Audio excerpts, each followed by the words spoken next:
c'est une question qui nous est souvent posée. Comment, par les responsables marketing et de communication, comment les marques peuvent communiquer leurs engagements RSE sans être taxées d'opportunisme et en évitant l'écueil du greenwashing ou du gender washing. La bonne nouvelle, c'est que les gens sont très réceptifs aux prises de parole des marques sur ces sujets environnementaux et sociétaux.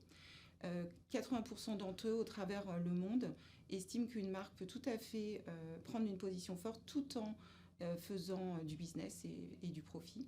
Et l'autre point, c'est que 64% des gens, aussi en moyenne dans le monde, estiment qu'ils vont faire du mieux qu'ils peuvent pour faire le choix d'un produit qui a un engagement responsable par rapport à un autre produit, même s'il s'agit de payer un petit peu plus cher.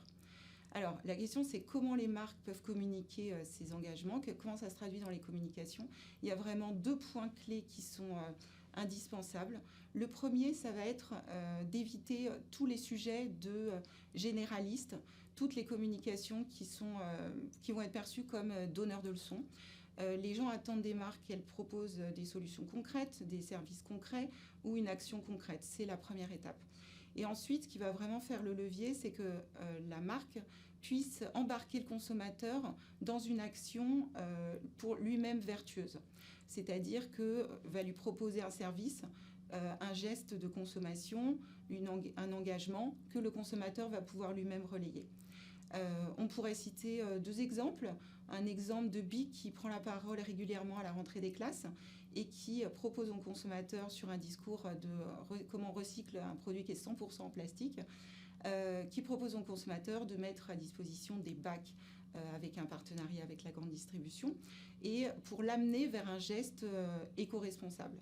Et un autre exemple de la société L'Oréal qui participe au programme Stand Up contre le harcèlement de rue. C'est pareil, la marque prend la parole et invite les citoyens à rentrer dans ce programme pour aussi, eux, collaborer et puis se renseigner sur comment agir s'ils se trouvent face à de telles situations. Ce qui est intéressant, c'est que qu'on teste ce genre de communication en France ou en Inde, on a des résultats extrêmement performants. Donc c'est vraiment ce cercle vertueux d'avant, en premier lieu, que la marque communique très clairement ses engagements et ensuite qu'elle puisse proposer aux consommateurs et aux citoyens de poursuivre cette discussion avec eux et de poursuivre ce geste avec eux. C'est ce cercle vertueux qui permet vraiment un effet des communications très performant.